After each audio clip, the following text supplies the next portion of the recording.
Hello विद्यार्थियों। कल मैंने आपको अतिशयोक्ति अलंकार और व्यतिरेक अलंकार का वर्णन किया था।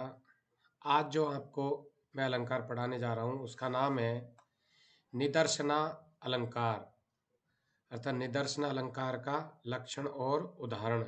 निदर्शना अलंकार किसे कहते हैं तथा उसका उदाहरण क्या है, आज मैं आपको उसका वर्णन करने जा रहा हूँ। देखिए, जो उसका लक्षण है उस लक्षण के बारे में मैं आपको बता रहा हूँ कि जो निदर्शन अलंकार है उसका लक्षण है निदर्शना अभवन वस्तु संबंध उपमा परिकल्पकः। इसका अर्थ है, इसका अर्थ बताया गया है कि वस्तुओं अर्थात दो पदार्थ या वाक्यार्थों का असंभव संबंध जहां उपमा में पर्यवसित होता है वहां निदर्शना अलंकार होता है। तात्पर्य यह है कि जहां वस्तुओं के असंभव संबंध का जहां उपमा में पर्यवसित होता है उसे निदर्शना अलंकार कहते हैं।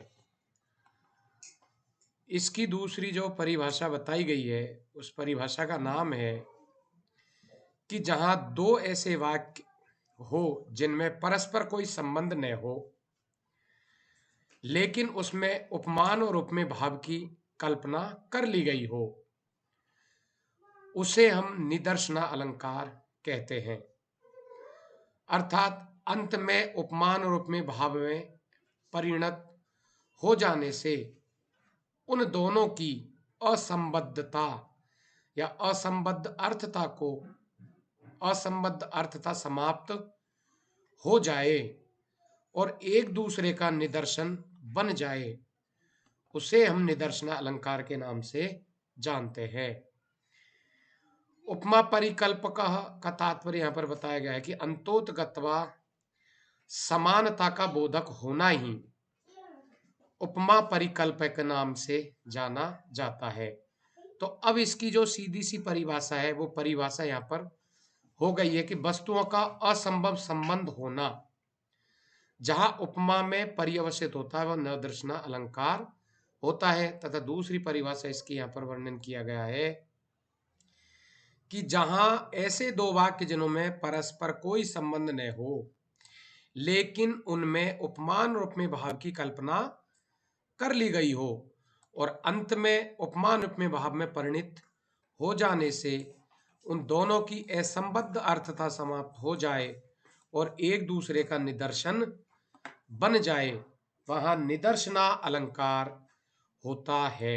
अब देखिए, जो इसका उदाहरण है उस उदाहरण के माध्यम से आप आसानी से समझ सकते हैं। उदाहरण में बताया है कि क सूर्यो प्रभवो वंशः, क सूर्यो प्रभवो वंशः, क चाल्प विषयामति तितृषु दुष्तरम मोहादुडूपेनास्मि सागरम। जो रघुवंश का ये श्लोक महाकवि कालिदास द्वारा रचित है उसका वर्णन इस अलंकार के अंतर्गत किया गया है और इसमें बताया गया है कि कहाँ तो सूर्य से उत्पन्न होने वाला महान वंश अर्थात सूर्य वंश और कहाँ मेरी अल्प विषयों को जानने वाली मेरी तुच्छ बुद्धि, फिर भी मैं मोहबस एक छोटी सी नाव से दुस्तर अर्थात समुद्र को मैं पार करने की कोशिश कर रहा हूं। तो ये जो उदाहरण है इस उदाहरण के अंतर्गत यहां पर बताया गया है कि कहां तो सूर्यवंश और कहां मेरी तुच्छ बुद्धि। इस वर्णनीय वाक्य का छोटी सी नाव से सागर पार करना चाहता हूं। इस वाक्य से पहले कोई भी संबंध यहां पर प्रतीत नहीं होता है, इसलिए अतः इनके परस्पर संबद्ध करने के लिए दोनों वाक्यों में उपमान और उपमेय भाव की यहां पर कल्पना कर ली गई है, अतः यहां निदर्शना अलंकार माना गया है। तो यहां निदर्शना से तात्पर्य यही माना गया है कि जहां पर दो ऐसे वाक्य हो जिनमें परस्पर कोई संबंध न हो लेकिन उसमें उपमान रूप में भाव की कल्पना कर ली गई हो, उसे हम निदर्शन अलंकार के नाम से जानते हैं। अगला जो अलंकार है उस अलंकार का नाम है स्वभावोक्ति अलंकार। स्वभावोक्ति अलंकार से तात्पर्य यहां पर बताया गया है कि चारु स्वभावोक्ति रसौ, स्वभावोक्ति रसौ चारु यथावद वस्तु वर्णनम, ये इसका एक उदाहरण है। चारु, चारु का यहां पर तात्पर्य है कि अत्यधिक चमत्कार या अतिशय चमत्कार के साथ, यथावत वस्तु वर्णनम, वस्तुओं का यथावत वर्णन करना ही स्वभावोक्ति अलंकार कहलाता है, या वस्तुओं का स्वभाव के अनुसार वर्णन करना ही स्वभावोक्ति अलंकार माना जाता है। अब यहां पर स्वभावोक्ति से यहां पर तात्पर्य यही माना गया है कि अतिशय चमत्कार के साथ में वस्तुओं का यथावत वर्णन करना स्वभावोक्ति अलंकार कहलाता है।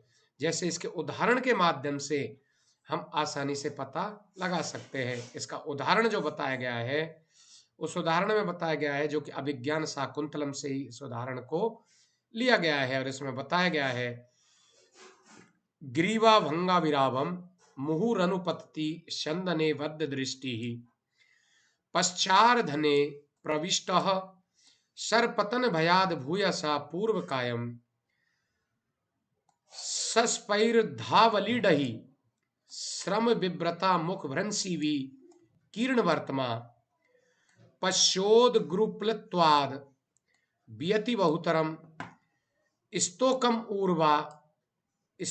ऊर्व्या प्रयाति ही।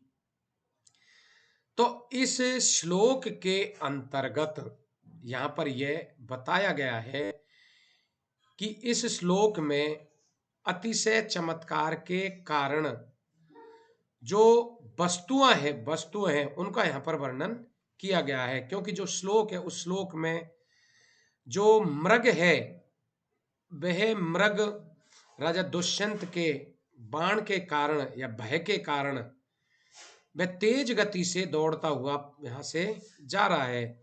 तो उसकी जो स्वाभाविक क्रिया है उन स्वाभाविक क्रियाओं का वर्णन यथावत ये वर्णन यहां पर किया गया है, क्योंकि कभी तो वह मृग अपनी गर्दन को मुड़ा करके बार बार वह रथ की ओर देखता है, पीछे की ओर घूमता है, और बाण लगने के भय से वह एक तरह से पूर्व कायम आगे के हिस्से को पीछे के हिस्से में एक तरह से पूरी तरह मोड़ लेता है, अर्थात गोलाकार बन जाता है। तो इस प्रकार से, और कुछ चीजें वहां पर, कुछ चीजें पश्चोद ग्रुपलत्वाद वेति, कुछ वस्तुएं ऐसी है जो कि बहुतर स्तोकम पूर्वा प्रायाति, जो बहुत छोटी दिखती है लेकिन अत्यधिक समीप आने पर ही वो बहुत बड़ी दिखाई दे जाती है। तो इस उदाहरण के अंतर्गत, यह जो उदाहरण है इस उदाहरण में मृग की स्वाभाविक चेष्टाओं का या उनकी क्रियाओं का यथावत यहाँ पर वर्णन किया गया है, इसलिए यहाँ पर स्वभावोक्ति अलंकार का प्रयोग हुआ है। तो इस प्रकार से जो मैंने आज आपको यहाँ पर दो अलंकार जो बताए हैं उन अलंकार, ये एक महत्वपूर्ण अलंकार माने जाते हैं जिनका की वर्णन आज मैंने आपके सामने किया है। ये निश्चित रूप से ही आपके समझ में आएंगे। धन्यवाद।